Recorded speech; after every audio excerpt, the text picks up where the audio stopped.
สวัสดีค่ะสวัสดีค่ะพบกับหอมหนุ่มและก็น้องภูริวัฒน์ วันนี้จะไปขายของค่ะจะไปขายของที่สอบหนังสือนะคะ นักศึกษาสอบหนังสือค่ะ ก็จะพาน้องภูไปขายของอีกแล้วพ่อค้าตัวน้อยพ่อค้าตัวน้อยลูกกล้องหน่อยฮัลโหลนี่สวัสดีครับหน่อยสวัสดีครับ โอเคเจอกันที่งานเลยนะคะนี่น้องภูก็มาหลับเผาแม่ขายของค่ะหลับปุ๋ยเลยพาภูมาขายของอีกแล้วแดดทองหน้าแดดสองหน้านักศึกษาเริ่มมากันแล้ว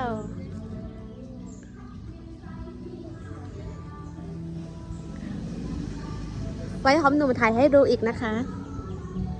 น้องภูก็หลับ แม่ก็อยากเที่ยวงานปอยวันนี้ฮัลโหลไม่ขายสักนี่ร้านหอมหนุ่ม ก็จะมีประมาณนี้เลยนะคะทุกคนนี่จ้าเอาพี่คำขายอะไรเอาลูกผักกัดเปี๊ยกก่อนข้าวซอยข้าวเส้นไส้กรอกอีสานอู้รถมานี่จ้า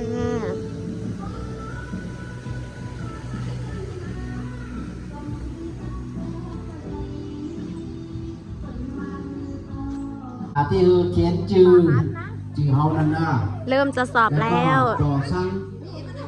นะแล้วก็แม่ก็ตีบแล้วก็วางเฮาเนี่ยถ้าเขียนอะไรก็ถามครูสอนก็ได้ถามทัพปีก็ได้นะผู้ตกไม่ตกก็ได้ผู้ก็มาเพจลีกมาสอบพยัญชนะภาษาคือเรามีอยู่กี่ตัวมีอยู่42ตัวมีกับไก่ถึงซ้ำไก่กับไข่ตัวนี้เกิดก่อน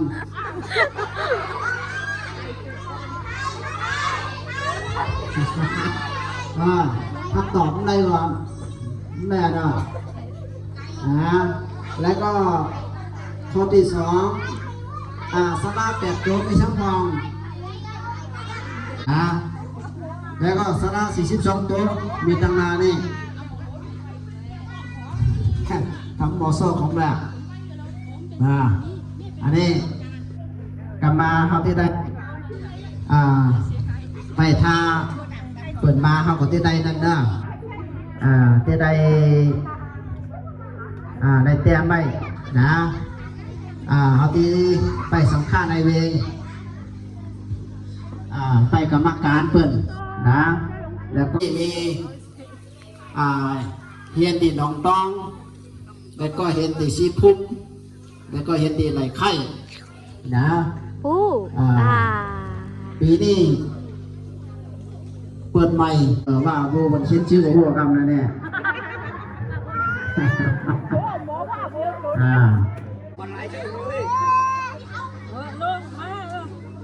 มาเป็นสำหรับอันจีโบเมนะก็มาครูสอนเขาที่นั่นอยู่ที่ถามอยู่ที่ได้ลงทำกรรมอยู่คือเขาหนักเขียนดีคือเขาไล่น้ำใจทั้งก่อนจะสอบเติมพลังก่อนอยากให้เขาไล่ปีนี้เนี่ยแค่เอาใหม่มันไงปีหน้ามาก็เอาตัวมัน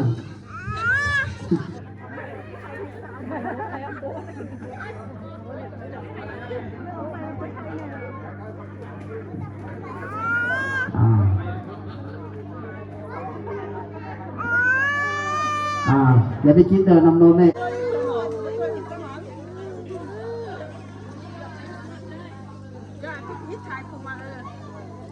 คนนั้นเยอะคำนี้ที่จะ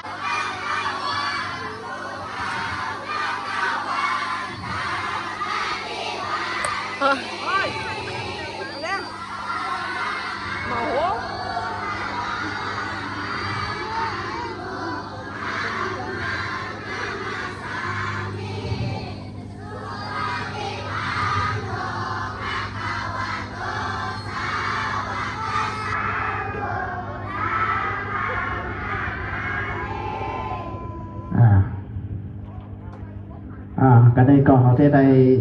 ก็อย่าพี่อย่ากันนะ เพื่ออะไรตั้งใจเตรียมไม้สลามีกี่ตัวไม้สลามีกี่ตัวเพื่ออะไรใจสติเพื่ออะไรไว้สติเนื้อปีย่ออย่าปีหยอก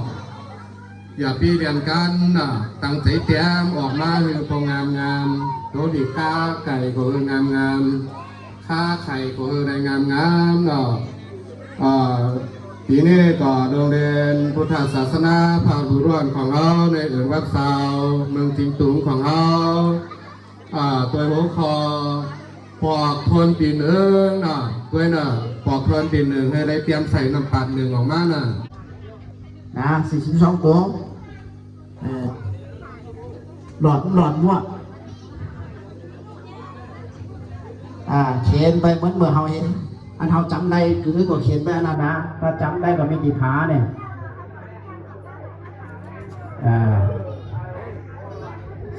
42ตัวเนี่ยถ้า2ตัวเนี่ยมีมันก็อยู่แล้วเนี่ย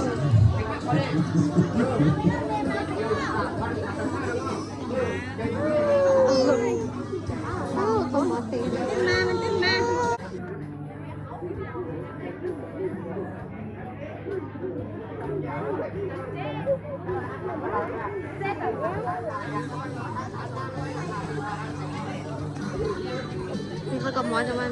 น้ำในเหตุการณ์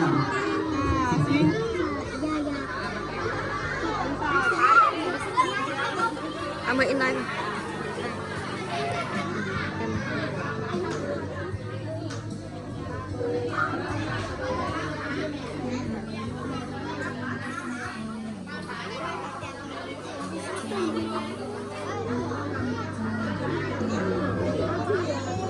ละขาออกมาละ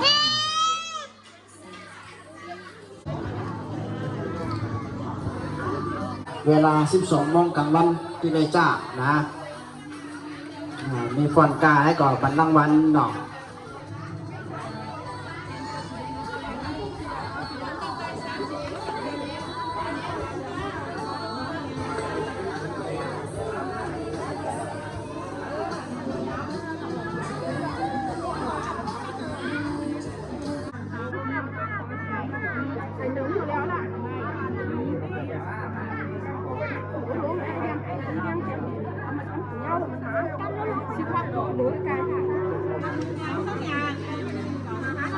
เขียนจือเฮานั่นนะ เริ่มจะสอบแล้ว ต่อซังนะแล้วก็แม่แล้วก็วางเฮาเนี่ยถ้าเขียนได้ก็ถามครูสอนก็ได้ถามพระปีก็ได้นะผู้ตกไม่ตก ผู้ ก็ได้ผู้ก็มาเพจอีกมาสอบพยัญชนะภาษาคือเฮามีอยู่กี่ตัวมีอยู่42ตัวมีกับไก่ถึงซ้ำไก่กับไข่ตัวนี้เกิดก่อน